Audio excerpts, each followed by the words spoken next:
notion de fragilité occupe une place de plus en plus importante dans le débat sur le développement international. Elle renvoie à la notion de pays faisant face à des risques multiformes et à la capacité de ces États et de ces sociétés à y faire face. Les pays fragiles concentrent la plupart des défis en termes de lutte contre la pauvreté. Près des 3/4 des plus pauvres du monde vivront dans un pays fragile en 2030, selon l'OCDE, et également d'accès aux services essentiels. Les pays fragiles sont également confrontés de manière disproportionnée aux risques liés à des crises mondiales, comme l'impact sur le changement climatique ou la crise mondiale des réfugiés. Le secteur privé dans les contextes fragiles se caractérise par son hétérogénéité. D'une part, il y a une grande partie d'emplois formels, mais également un tissu entrepreneurial dynamique, composé environ de 90% de PME.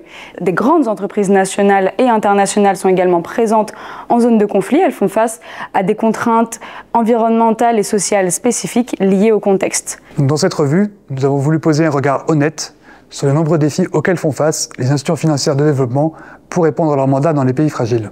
La revue met en exergue l'importance d'avoir une approche dédiée dans ces géographies, construite sur des partenariats entre institutions financières de développement, mais également avec des organisations humanitaires, comme par exemple le CICR. Enfin, la revue insiste sur l'importance de partir d'une bonne analyse des contextes locaux afin de comprendre l'interaction entre les investissements et leur environnement dans les pays fragiles.